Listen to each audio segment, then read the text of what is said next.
And welcome to this event on how to be a diplomat, which is spurred by the publication of this book, How to Be a Diplomat, by Nicholas Westcott, who has been a diplomat here in Brussels, in Africa, in London. You're a British diplomat who has spent part of his career working for the European Union and part of his career working for the British diplomacy in Brussels and in Africa and elsewhere.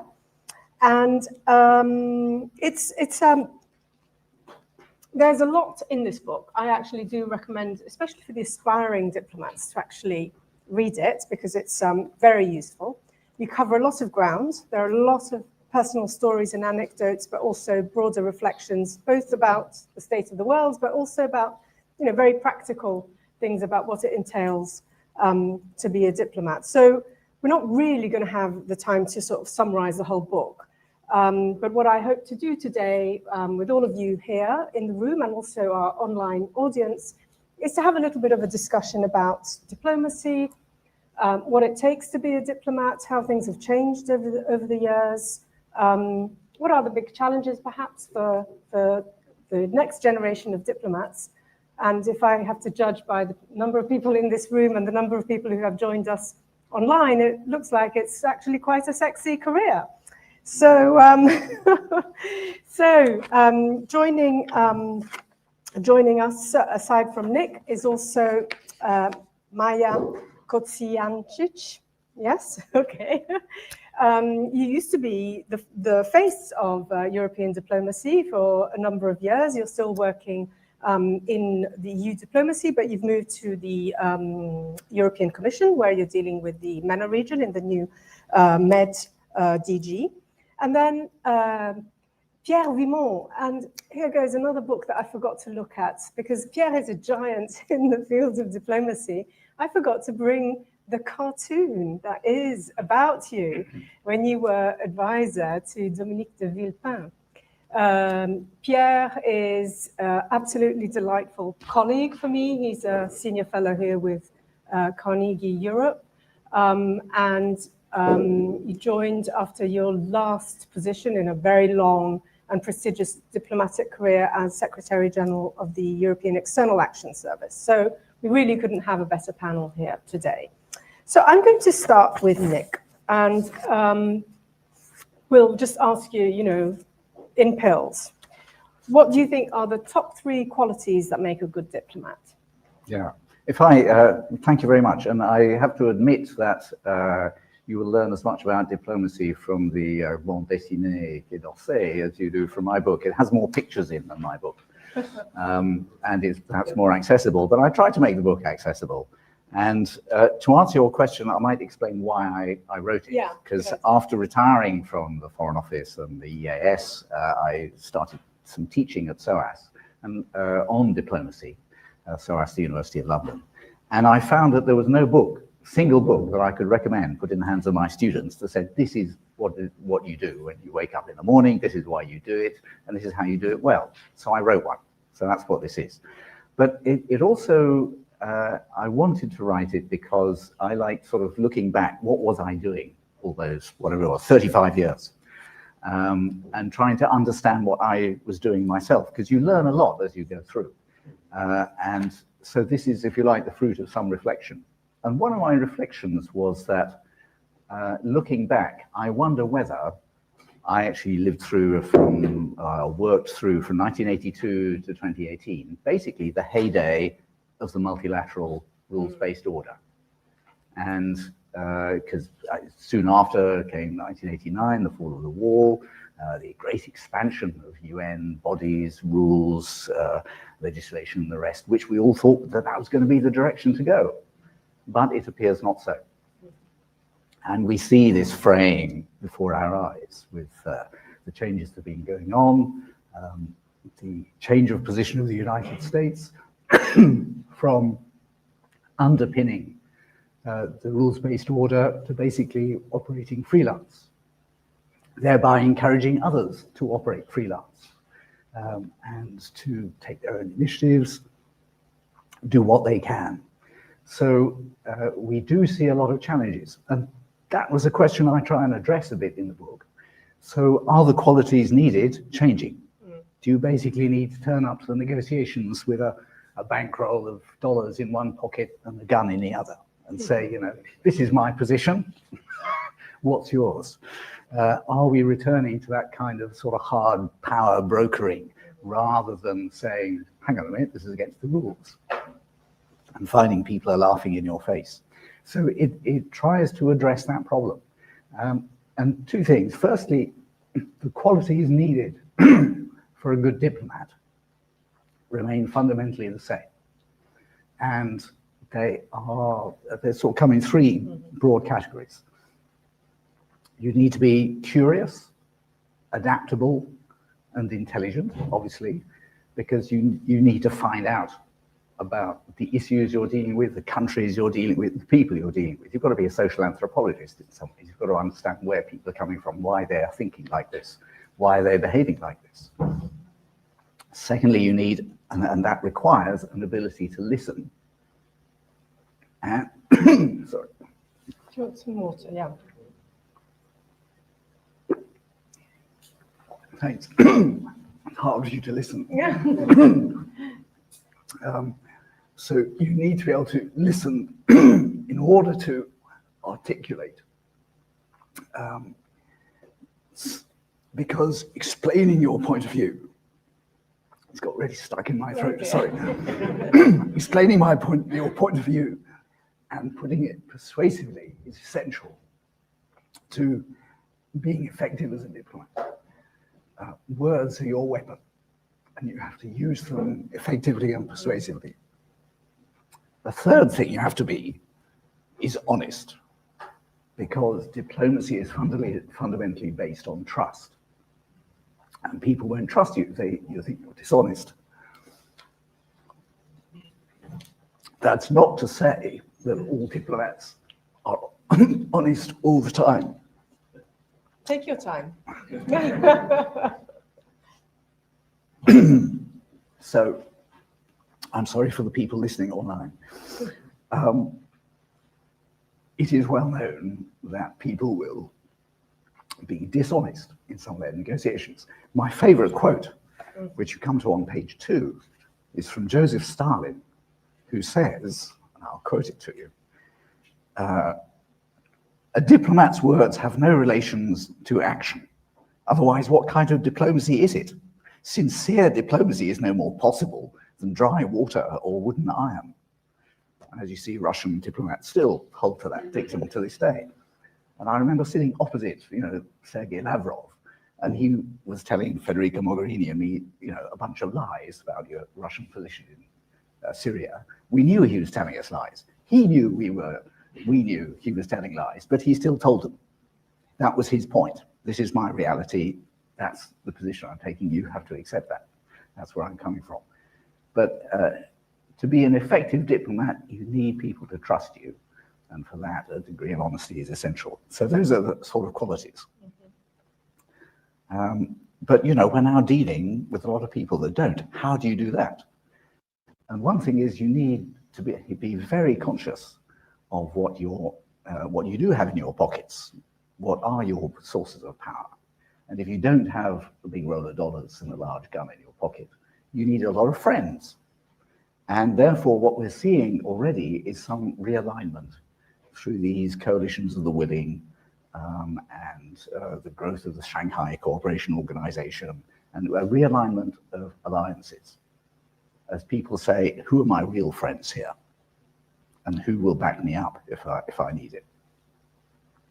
And that's sort of where there's going to now be even more work for diplomats and more complicated work. I mean, we thought multilateral diplomacy was complicated, but it's actually simpler because there are institutions that exist and broad rules that you follow than what is now called plurilateral diplomacy, where you're doing bilateral diplomacy in all directions and trying to make it add up to a coherent position. So the skills you need for that are as many and varied as the ones that are needed now. And I set out in detail in the book exactly how you do it. Thank you very much, Nick. I was going to ask you a follow-up question, but I'm going to let you recover. And I'd like to turn to Maja. I mean, one point, you make really interesting point about, because in the book you say, multilateralism is actually one of the most, is the hardest. It's very complicated. It requires a lot of work, it requires a lot of time and, making sure that all the relationships add up. And you talk also a lot about principles, about rules. There's a chapter, a whole chapter on protocol. There's quite a lot there. So I'd like to ask Maja, if from your perspective, especially with respect to the principles, etc., are these still a value in the work that you're doing, on a daily basis? I would say that in my world, that's still the case, but it's not necessarily a global reality. I think that if I look at the beginning of when I, for example, started, I initially started as a national diplomat as well before I joined the EU institutions. It was obviously very different. Unlike Nick, I come from a small diplomatic service, which at the time had a very different agenda, trying to pursue very specific national goals. And when I started to really be active, it was really when my own country, Slovenia, joined the European Union. So it was a very different start for me. But then first of all, maybe two things. At least in the reality I knew, and I think to a large extent it is still the case at the time, one of the most difficult embassies or permanent representations to get good diplomats to is precisely the one in multilateral organizations, but I would say even in the EU, precisely because of the complexity of the rules and of how well you need to know the processes to be actually be able to do the work. And I think that still is in many ways there. It gives a system of checks and balances that is there for a reason. It makes it also very exciting to do that work, and I think it allows the European Union to maintain the principles we are founded on. So I think that's very much still the case, but many things have also changed. And I think Nick spoke about the power of words. I think that is very important. And the one point here, I think you mentioned a pack of cash and a gun. I think it's also social media that plays a very, very interesting role in how diplomats need to work these days, and that's regardless, whereas it's in multilateral organizations like our EU or in any bilateral embassy.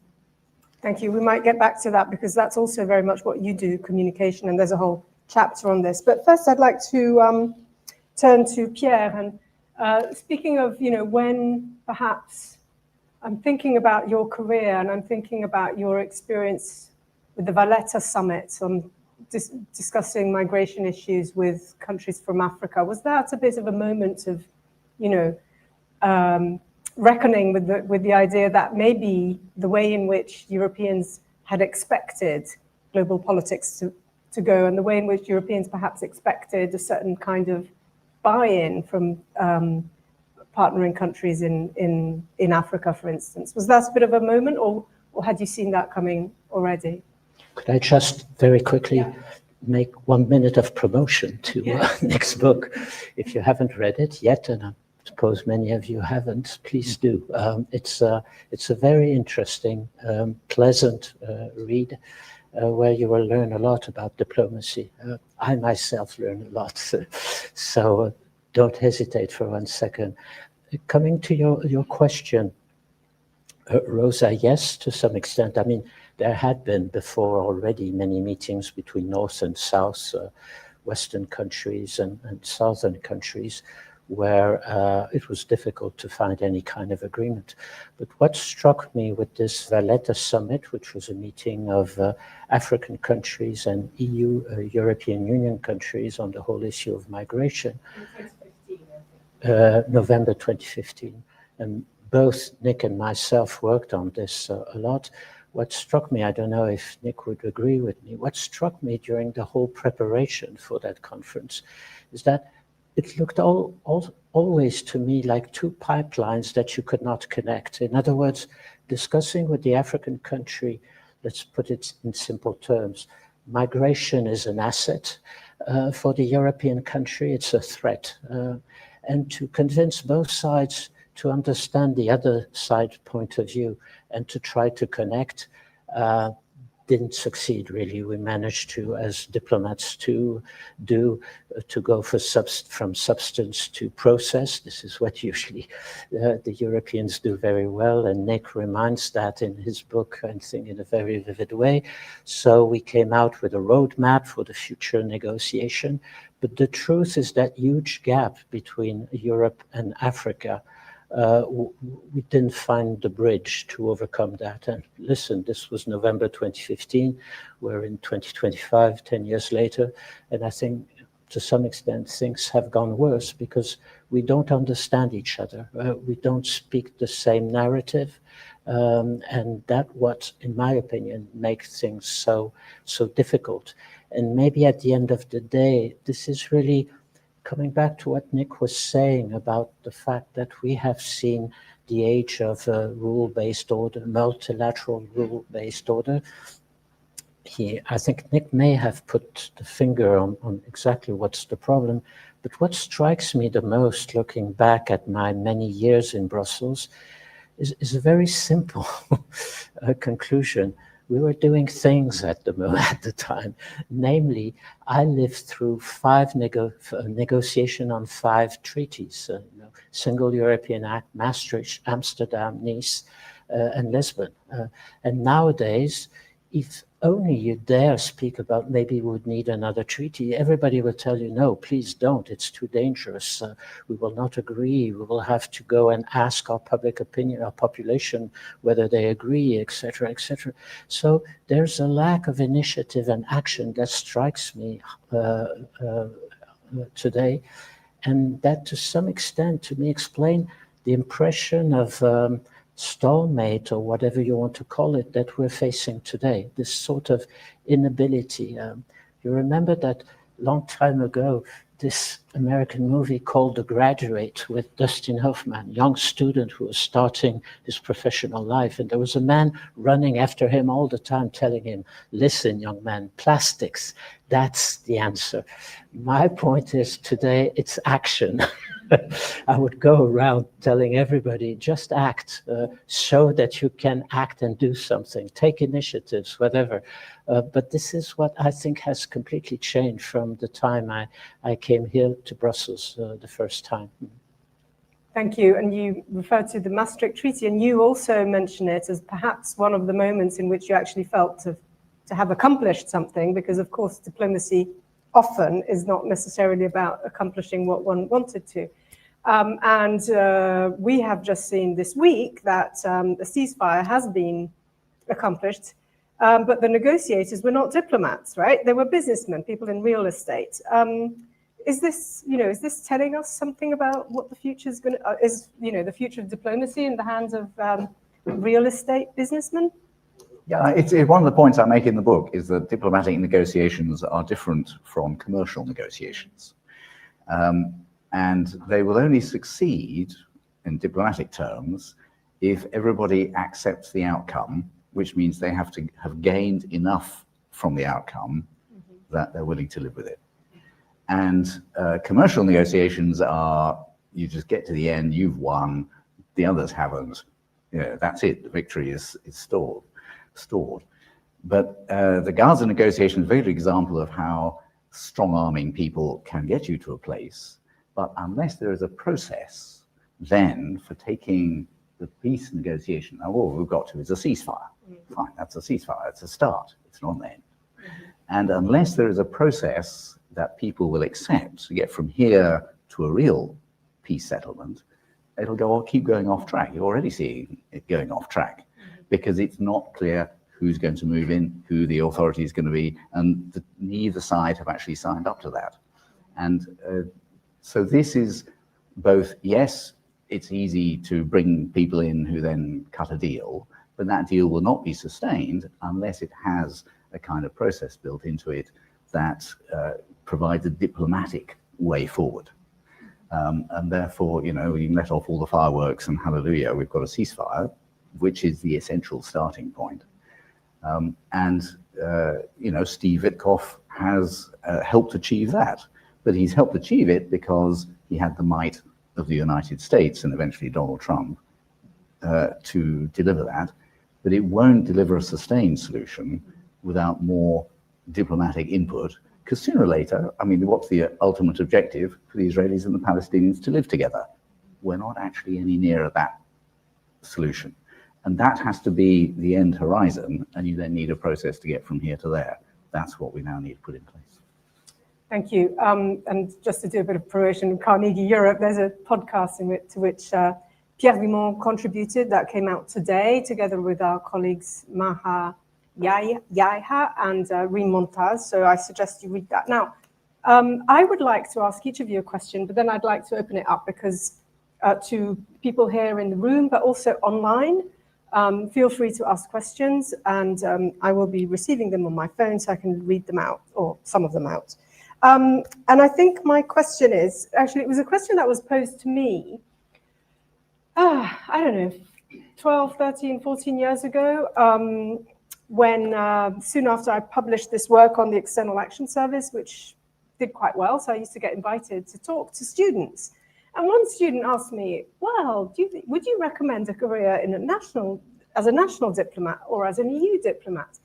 And at that time, I was very optimistic. I said, oh no, of course, it'll be much more interesting to join European diplomacy because that's where the real stuff is going to be taking place. And national diplomacies will end up being, promoting brands from the country of origin rather than engaging in the real, peace and conflict mediation. And I'm not entirely sure I agree with that now. So I'd like to ask each of you, maybe we start from Pierre and then Maja and then Nick. What do you think? Would you recommend a career in the European Union, or would you say stick to your country of origin?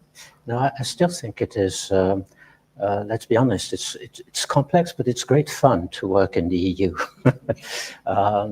And national diplomats who haven't worked in Brussels sometimes don't understand that. It's much more complex because, simple fact, you have to bring 27 different opinions into one single one and try to move from there. And it's complicated, and people are telling me time and again it's unanimity or consensus, and becomes impossible to move now that we're 27. I don't believe that for 1 second, personally. I think that even when you need unanimity, it makes things more difficult, but you can always reach, at the end, some kind of position. Even if needed be, find ways of accommodating the rules of the game. We have done that in the past, at the time when Margaret Thatcher was the Prime Minister and she wanted her money back, and the British delegation were just blocking everything. We found ways to move around, sometimes with some hypocrisy, but we could do it. But coming back to that question, to your question, therefore, I think it's quite useful and quite interesting, and I would recommend it to work in the EU. But I'm biased by saying that. Working before in a national capacity, in national diplomacy, gives you, and it seems to me that Nick's book stresses that time and again, gives you the basic qualities to understand, because it's easier to work in a national diplomatic service. You only have to deal, it's not totally easy, but you only have to deal with the finance minister to get more money, with the development ministry to find the right priorities, so on and so forth. But you speak one language. You're with colleagues that you know well, so that's the way. But it's useful. It gives you the basics. You start understanding what diplomacy is about. And then you can go to Brussels and discover a much more sophisticated and complex diplomacy, which will bring you a lot of discoveries and interesting new ways of doing diplomacy, in my opinion. I'm interested also in your opinion. You come from a country that until 1991 didn't have an autonomous foreign policy, and you're also a small country in a small member state in the European Union. So how does it look like coming from Slovenia? I think it's if you work in the national service and you come to the EU institutions, first of all, you realize how many things that you've never really properly done are there out there. For a small diplomatic service, just the challenge of actually grasping and understanding and having enough people to really properly manage, let's say, a presidency of the council, even under the current circumstances, let alone in the past, is quite demanding. That's actually quite taxing even for a big-sized member state.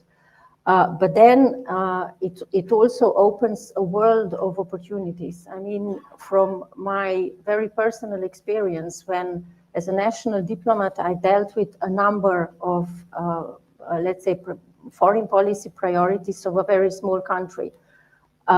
Once I stepped into an EU foreign policy, it was like you opened the door to the world in many ways.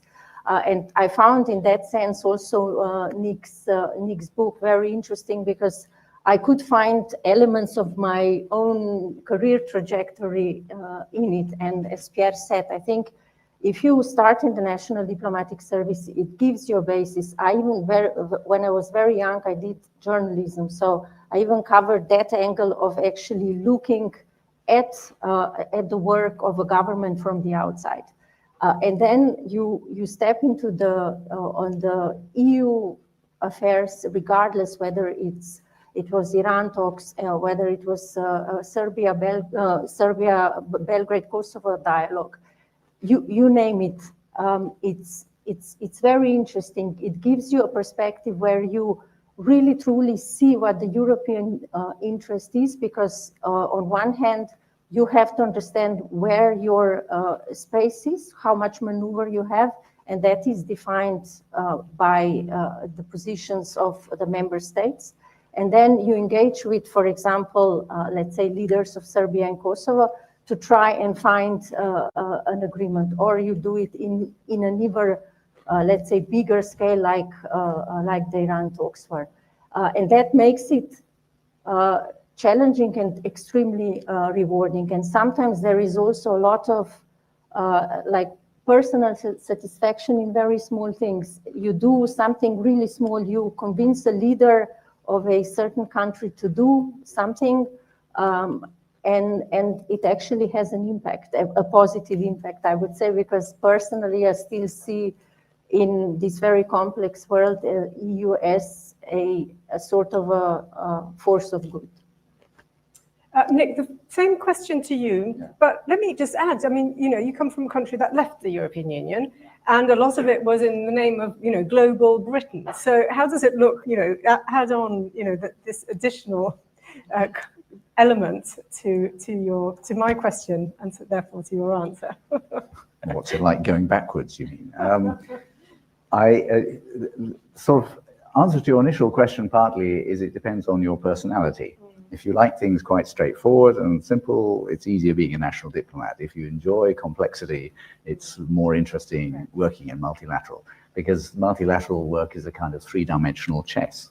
And as Pierre knows, in the EU, first of all, you have to get all the institutions on one side, and that takes quite a lot of negotiation. And then you need to get all the member states going in one direction. That takes even more work. And then you're actually negotiating with a third country whose opinions are completely different. And you have to manage that without any of the institutions or the member states dropping off in the process. So that's fascinating. I really enjoyed that. But it was not simple. I'm not saying all national diplomacy is simple. If you're the political director for France or Germany, or you're dealing with the Middle East peace process or the Iran nuclear negotiations, that's complicated.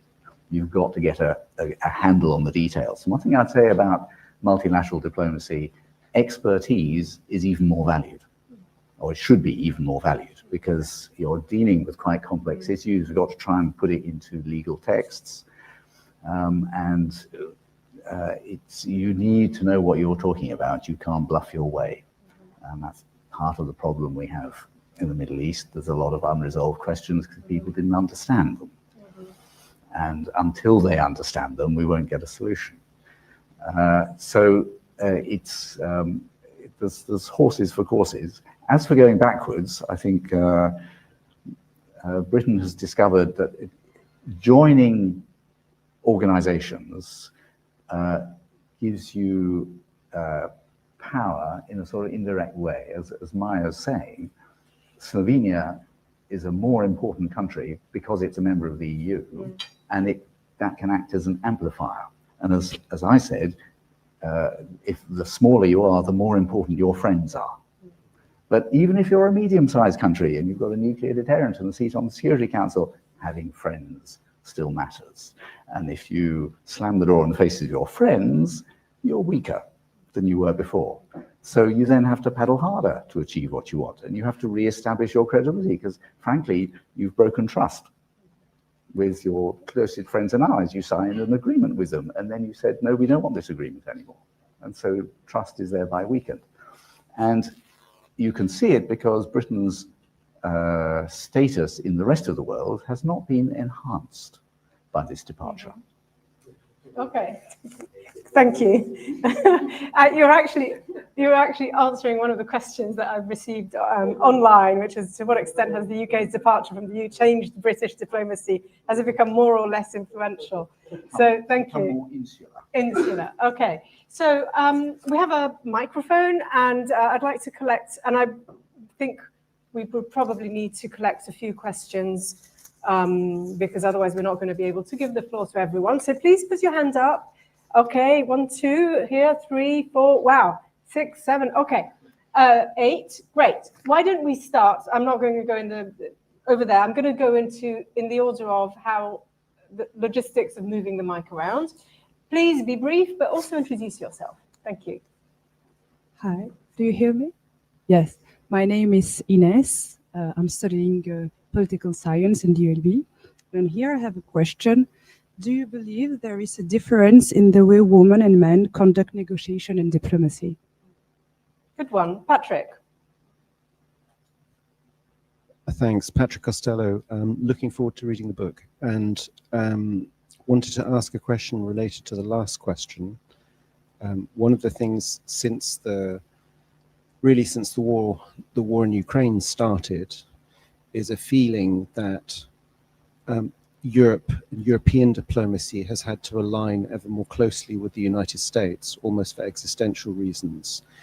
And I wondered if you agree with that, and secondly, if you do, whether you think that that has reduced the amount Europe has in its pocket when it does negotiation, because why are people going to come and talk to the Europeans if decisions are actually being made elsewhere? Add on to that, because I also have a question. How do you view the future of dealing with US diplomats abroad? It's kind of close to that, even though not. Yes. Thank you. Desmond Dinan. I'd like to challenge Monsieur Vimont, if I may, very gently and respectfully. You're quite right. For 25 years, the European Union was consumed with treaty change. You seem to regret that. You seem to think that it's a bad thing, that that's not the case now. Regardless of why it's not the case now, you're perfectly right. There is no political appetite for it. But one could argue there's a constitutional settlement now, which is adequate. But regardless, I'm going to ask you, or suggest to you, that those intensive negotiations were extremely time-consuming. They chewed up a lot of diplomatic time and effort. They were politically costly. Isn't it good to be free of that? There's an opportunity cost to being involved in treaty negotiations. Now that begs the question, what else could the European Union be doing? But isn't it a good thing that it's not doing treaty change at the moment? Shall we take, there's one more question. Oh gosh, okay. One more here, and then we'll move to the central part of the room, and then I'll move over there. So again, please be brief. Hi, my name is John Jennings from the Brussels School of Governance. Thank you for your presentation. One question I had was, this is a bit of a historical analogy. During the US Revolution, there was this slogan, "Unite or Die," that all the states had to unite in order to be relevant and strong together.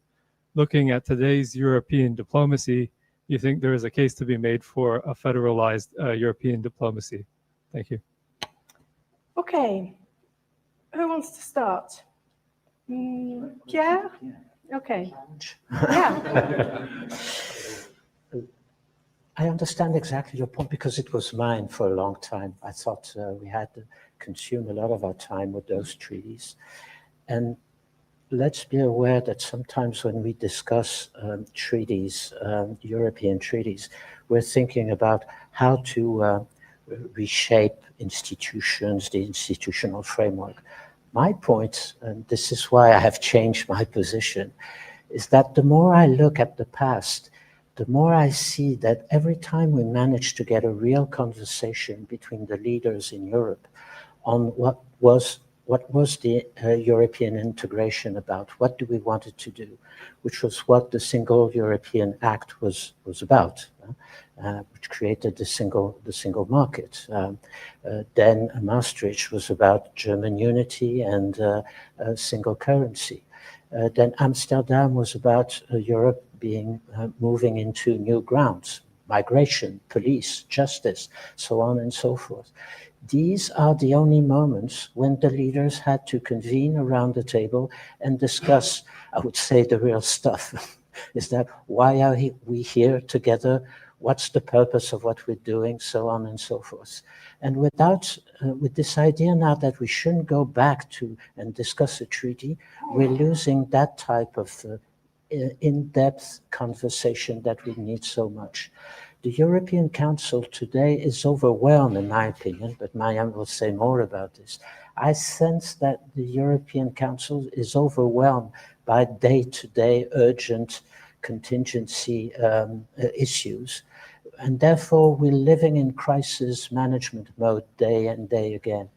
Whereas the treaty, it was a moment when we were started with, at least leaders had to look at the future and just check that they all agreed together on what they wanted to do.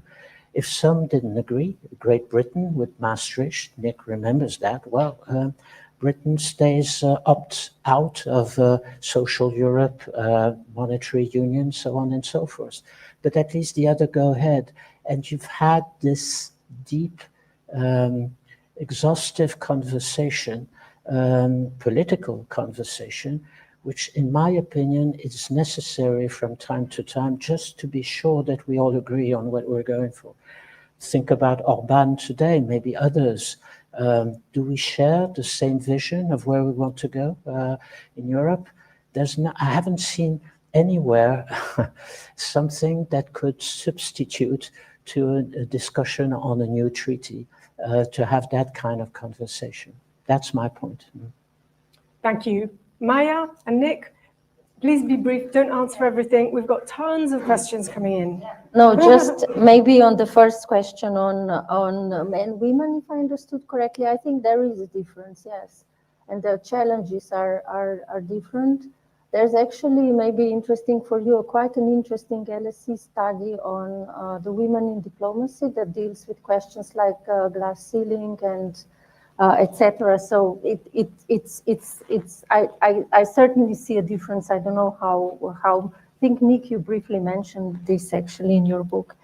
Then maybe just on the treaty change, I just say that I think in a certain way you're right that, I mean, even the current treaty has not been fully absorbed and used. I mean, we still have passerelle clauses that never went into action. But I think that the challenge is really, as Pierre described, leaders are very consumed with the day-to-day business, and there seems to be a perpetual number of same topics that come on the agenda, and sometimes they move and sometimes they don't move.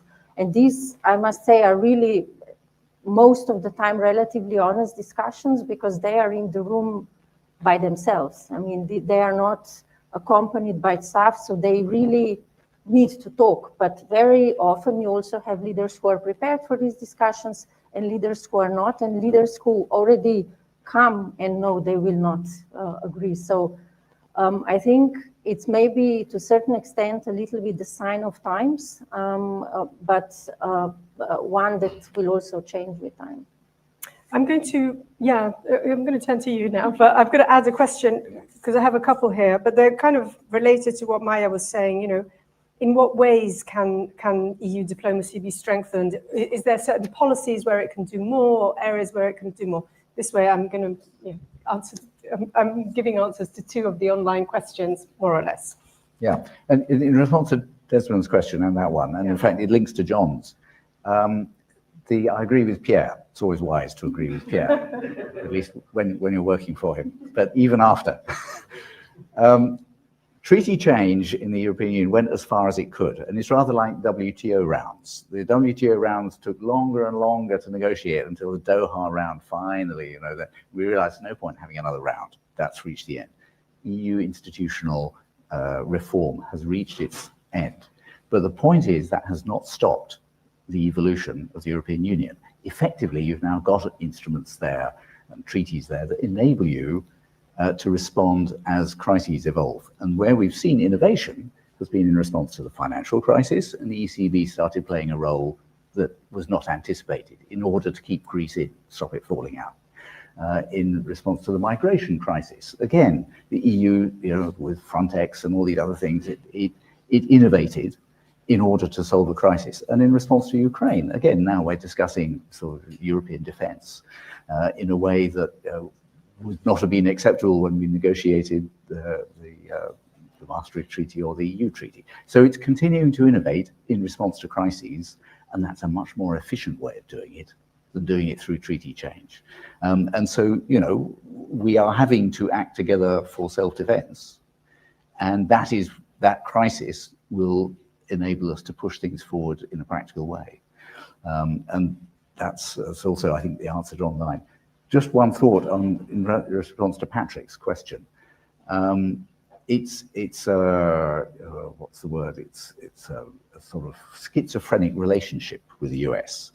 But what European leaders are coming to terms with is the fact that, in effect, the rug has been pulled under from their assumptions. A, that we don't have to pay everything for our defense, and B, that we can carry on with this social model. And the reluctance of the US still to underwrite those structures means we're now facing the uncomfortable position of not being able to afford our defense and maintain our social model, and that's causing huge political ructions within the EU. Now, in relation to the US, there are still areas we align. We should work with them on a pragmatic basis, but you can't trust them anymore to underpin this whole set of assumptions. If we want to defend a rules-based system, we've got to find some other friends to do it, in Asia, in Africa, in Latin America. And that actually completely changes EU diplomacy. There has to be a lot more focus on those areas where we haven't necessarily focused so much, on negotiations with Mercosur, on the EU-AU summits, on our relations with Asia, because these are now our new friends. Okay, so while we get the mic back to the center of the room, let me just, a couple of questions here I'm going to throw out. One is the rapid evolution of technology in recent decades. There were a few questions here. So, municipal diplomacy and civil society, role of technology.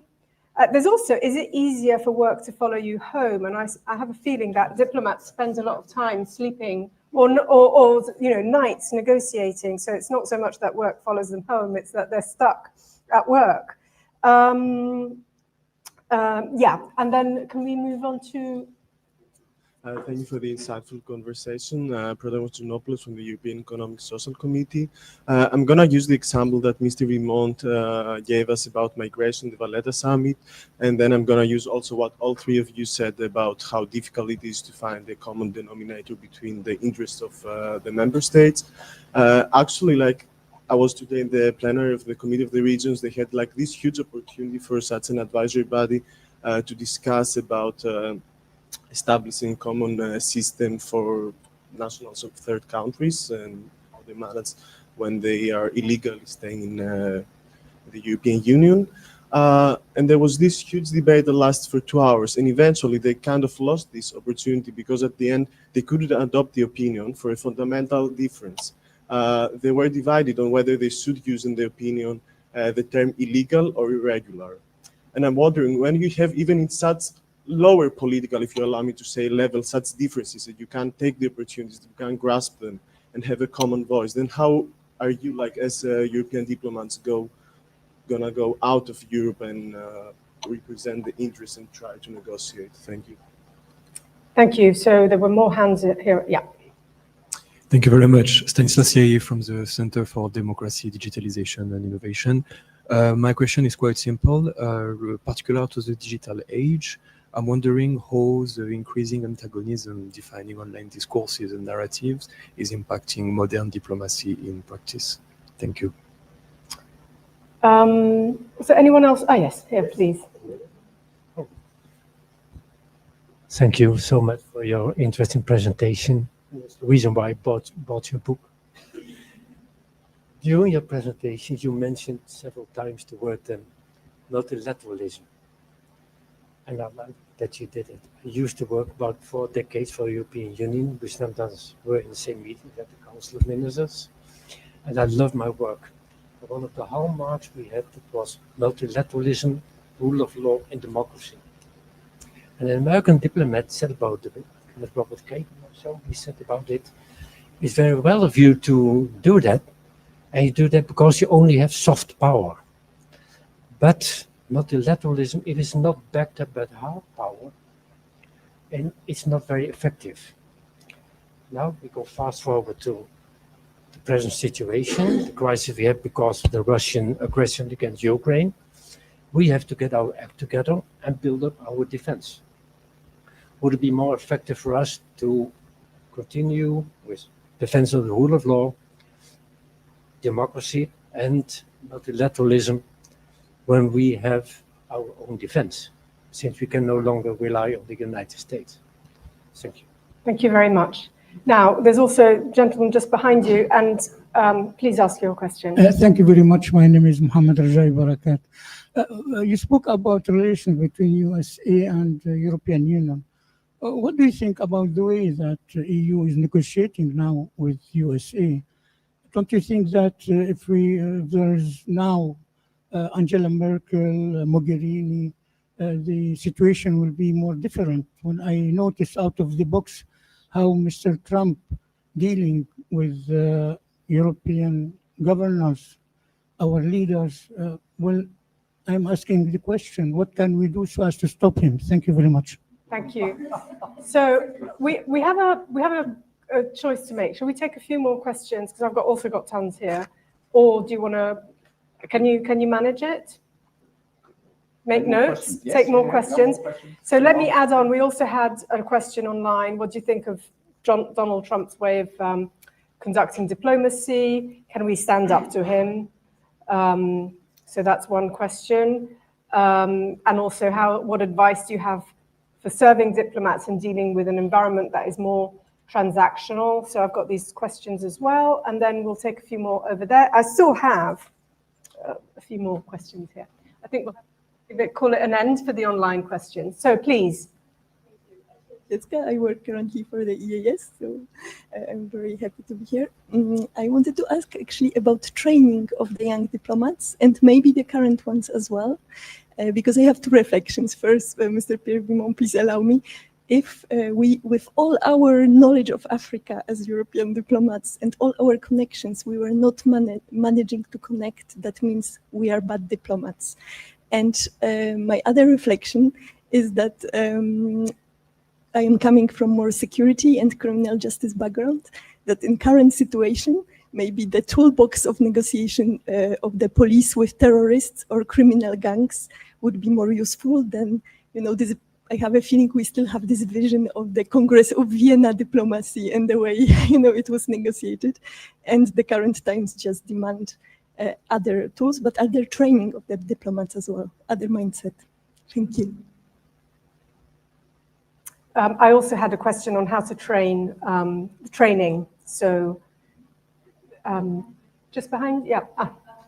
My name is Doris Manu. I'm a national diplomat. And my question is, do you think in EU diplomacy, is it a good approach to rely on the smart specialization of some countries in relation to other parts of the world, as it happens now to some extent? Thank you.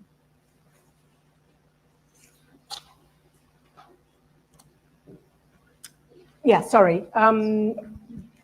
Good afternoon. Thank you for the conversation. My name is Katja Herman. I have a very quick question, but it's divided in two parts. And the first one is in relation also to the US. I mean, how the US is conducting nowadays diplomacy, and that it's opting to go a little bit more bilaterally. That's so instead of going through the European means, it's going state by state. And to that end, I mean, we have responded into creating and naturally, organically tending to partner with the bigger states. So then we have like the Weimar Plus now frameworks. We have the E3 frameworks, the E3 Plus, which not necessarily, and that was the first part of my question, which not necessarily includes smaller states, which is the second part of my question. And I think it can be better answered by Madam Diplomat. So what can be the role, or what is the future for diplomacy of smaller state? I mean, how can they be empowered? Like, how can they empower themselves and to take a bigger role? Or what is your future outlook in this case? I mean, what is the future of smaller states? I mean, what role can they play in the future? And I'm not necessarily talking about Slovenia. I'm talking also about Lithuania, Latvia, Estonia, which have also a greater role in security and defense. But I mean, it's not only about security and defense. We're talking about human rights. We're talking about environment. So I mean, take a more general approach. Thank you. Okay. Any more hands up? Oh my gosh. Okay. Okay. But literally really quick and to the point. Okay. And 3 more here. Thank you for your discussion. First of all, I'm Ronald from Multilateralism Europe. I was just wondering how, if you could say some words about how a diplomat experiences a change in general change in the political landscape, like the EU, many member states moving to the right. And Thank if you. you can pass the mic over here, and we'll take one last question. In the meantime, I can ask, how do you think, how relevant are interpersonal relations in the practice of diplomacy? I'm just adding this on. Yes, name is Mark, interning here in Brussels. And I wanted to ask, don't you think that the EU perhaps should give up this sort of very technical aspects, or this sort of aspects of its diplomacy? I understand it's needed in interinstitutional negotiations, but globally, for the sake of strategic communication, isn't it important that we just strike deals? Again, Trump didn't come up with a 2-state solution, but he got a ceasefire by sacrificing some other aspects of the future there. So shouldn't Europe be a deal maker? Doesn't matter if it's vague sometimes. Thanks. Okay. And there's plenty for you, but I'm going to add one more. How do you deal with having to represent certain opinions and stances of your country that you personally disagree with? So I had to throw that in. Thanks also to all those online. Pierre, I'll start with you in reverse order. A minute or 2 each. I mean, we can go over. We can, yeah. Pick and choose, obviously. I'll answer a few questions, not all of them, because it would take a lot of time. But answering your last question, yes, all the time, I would say. I quite often disagreed with my country and said so. That's not a problem. I never believed in 1 second that coming from my country and working here in Brussels, be it at the French representation or be it at the EES, I was not allowed to say to my own country that I disagreed, that the instructions they had sent me when I was working in the Perm Rep were wrong and that we should change them. I think that's what a diplomat should do. Because when you are negotiating here in Brussels, you have quite often a better understanding of the room for maneuver, the margin of maneuver that you have. And it's part of your job to say that to your country back home, to tell them this will never fly. I understand that you have sent me these instructions because you need to find some kind of balancing act between usually Ministry of Finance, Agriculture, Trade, whatever. But at the end of the day, this doesn't fly here in Brussels. So you have to just let me try to find a better way out. And I've done that all time along, and I was never criticized for doing that. I would like to go back to Trump and the many questions about Trump. Honestly, I've always been, here again, a bit critical about many of my colleagues who looked at Steve Witkoff in a bit of a patronizing way. Now, this guy is very nice, as Trump himself said, but he's not a professional, so let's disregard him. And he's certainly not a professional, I agree. But he has two qualities, it seems to me, and let's think about this. First of all, he's a nice guy. This is what Nick says in his book about the need to show empathy and to be open and to listen to the other side. And he has a second quality to which I think Nick also alludes at some point, is that he has direct contact with Trump, you know. And when you are a national diplomat, working here, for instance, in Brussels, in you're a permanent representation, or you're whatever you are, you know, you see immediately among your colleagues those who have a direct connection with their leaders and who are able to understand what is going on, and those who, you know, as much as they can, try to invent their position.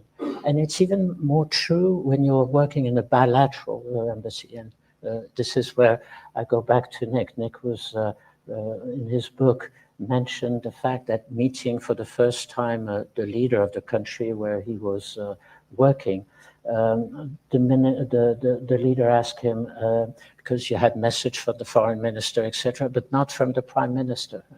And the African leader, I think it was Africa, said, do you have a message from the prime minister? And Nick tried to find a way out of this. But it's very telling. And it reminds me of something which I think is very important. De Gaulle, when he was president of the Republic, would have a meeting with each and every one of the French ambassadors when they were appointed before going to their new country, because he had a message to send to the other side. And that was very helpful, because the leaders on the other side, when they understand that their ambassador, the French ambassador or the British ambassador, has a direct link with the leaders at home, it makes a whole difference. And this is what Steve Witkoff has. And you should not underestimate that. Of course, he's not a professional. Of course, maybe that's one of his weaknesses. He should try to surround himself with one or two people who have a little bit of expertise on Ukraine, on Russia, on the Middle East. That could be helpful. But yet, he managed to do some breakthroughs that are definitely quite important. And I think we have to take that into account. Let me just give you another example of that. The US system of appointing ambassador is very much criticized. In my own country, people laugh at this time and again. I've always been quite skeptical about those criticisms, because there's something that I always find quite interesting with the US system. As you all know, I guess, at least in the major US embassy, the ambassador is usually a political appointee. But under him, underneath, he has very good US professional diplomats. And what I always found is that it was quite interesting, because as a diplomat facing the US embassy, you know exactly where you should go. If you want to send a very strong political message to the other side, you would go and see the ambassador. And you know that he, having a direct link with the US president, could forward that message in a very interesting way.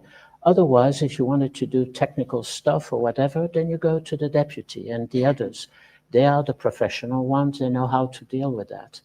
That's a rather astute way of doing things, and maybe we should think a little bit more about this. Last point, and I apologize, but I would move very quickly on that one. Training, Africa, whatever. you're absolutely right. But for me, it's a matter of training, I agree. But it's a matter of personal understanding of what's going on. You know, for me, one of the main important features of diplomatic trade is listening to the other and doing the right analysis and the right assessment of the situation where you are. What the French call l'intelligence de la situation. You know, you understand, here I'm sitting with all of you around me. I try more or less to understand what I should say and what I should do. This is not about training. This is about personal qualities that you have. And the problem I'm always facing when I'm meeting with some African counterparts is the way they tell me how arrogant they feel all the Europeans are with them, that they don't listen to what they're saying. And of course, from there on, they go on with this political idea that this is all about, you know, the colonial power with a new face and still being there. If you want to change that, you have simply to change your behavior and your attitude with all of them. It's about listening a little bit more, understanding a little bit more.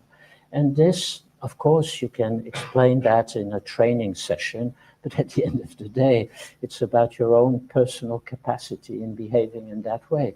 And what I'm saying about Africa is the same thing about Latin America or Asia. You can't go on and move around all these countries, patronizing, lecturing them, etc., etc.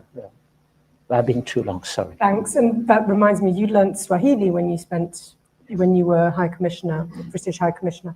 Maja.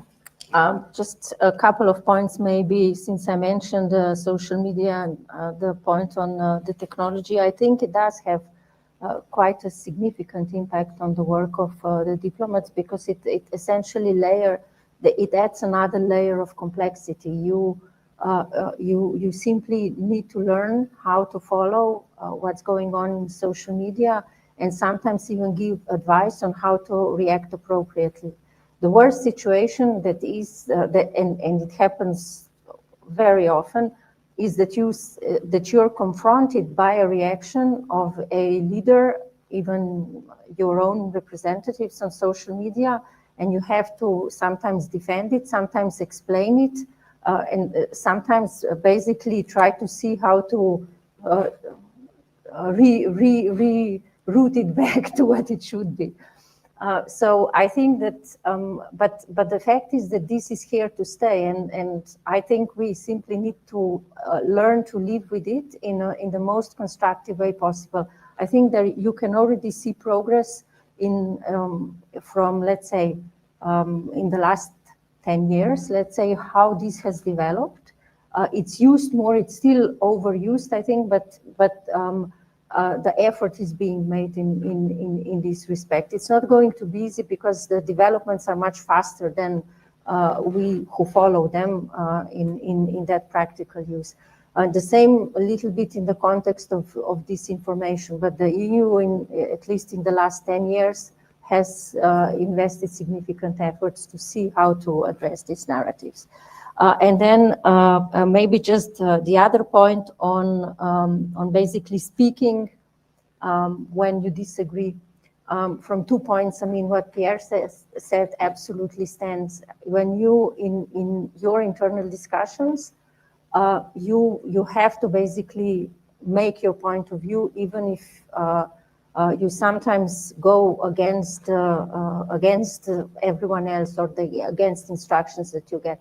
What I found very interesting was when, as a spokesperson, I had to present the EU opinion, and that was a different type of a challenge, because then I had to, in many ways, leave my personal opinions aside. Sometimes you still kind of mix them into the story that you're trying to tell and the replies that you're trying to tell.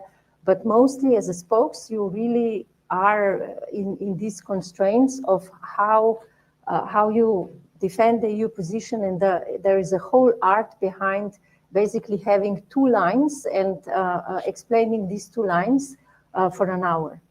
But it's a nice skill to have when you need it. Thank you, Nick. A lot of these questions relate to issues that I do address in the book, and particularly these sort of big questions about transactional diplomacy and the rest is all in chapter 2.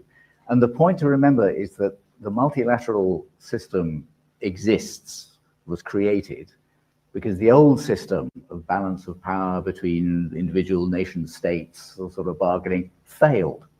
It led to the 2 most disastrous wars we've ever had, and ultimately mankind's ability to destroy itself through nuclear weapons. So a new system was needed for handling these kind of things, and that was the multilateral rules-based system. Now, Trump he's honest in his own way, and what he's saying, which is honest, is that old power still counts. And Putin believes the same, Xi believes the same. So if the 3 biggest, the countries with the biggest armed forces in the world say, old power still counts, you've got to listen. And I've always said a democracy that can't defend itself does not long remain a democracy. And that applies to Europe too. As I say, we've been underpinned by the US security guarantee. It's not there anymore. That's what Trump's telling you. I'm not going to pay for your defense anymore. You've got to do it yourself. And we've got to face up to that. So there's honesty in what he's saying. But this comes back again to what I addressed. If you haven't read Thucydides, you must do so. Not just because of his famous trap, but because he was one of the most perceptive analysts of the way power is deployed and politics is conducted. And there's a fantastically appropriate assessment of how countries deal with each other and how politics evolves, including what we're seeing now, the polarization of parties joining different sides and with tearing countries apart. It's all there because human nature hasn't actually changed. And what the post-war structures tried to do was contain that. So the EU is a deal-making institution. It does the deal. That's what it's there for. But it's the deal without having to deploy guns and weapons to reach the agreement. That is at risk of breaking down. So we have to, as I was saying, reinforce that whole tendency. And for that, you need to use the full panoply of instruments that are now available, including social media, including digital diplomacy. And the other side of using it, we've got to use it too. You've got to be where public opinion is, because ideas matter in foreign policy as much as anywhere else. There's all this transactional stuff, but Trump is pursuing an idea as well. That's what makes it very powerful. Putin is pursuing an idea, but it's an idea of, let's reconstruct the great Russian Empire. And that's not very persuasive. Trump's idea is much more persuasive. It's America first. So, we'll have Europe first, we'll have Slovenia first, we'll have Britain first, let's get out of there. Brexit was Britain first. And that will take us back to where we were, which was destructive. And so in acting in that, diplomats have to, I describe diplomats as having to be personal optimists, because you have to be able to tell your political masters, yes, this is how it happens. Yes, we can reach a solution. This problem is intractable, Northern Ireland, but we can solve the Middle East conflict ultimately. And you combine that with being a professional pessimist, because you have to see all the obstacles. If you ignore the obstacles, if you ignore the depth of the divisions, you won't be able to find your way through it. So, and you need to tell ministers, yes, minister, we can do that, we can get to this result, but you have to be aware that the consequences will be A, B, and C, which will be disastrous for your country. So think twice. And giving that honest advice, if you're only required to give advice which the politicians already agree with, it's time to go. Or if they ask you to go out in public and tell lies, you then completely undermine your own credibility. That's why some British diplomats resigned, because they couldn't go out there and say some of the things about the great benefits of Brexit, which were not true. So, then it becomes a matter of personal conscience. But a lot will stay inside, say, I've got to argue this out with my minister. But if the minister's not willing to listen to the consequences, then you're wasting your time. So it's a complex business, but ultimately I end up on the side of the optimists.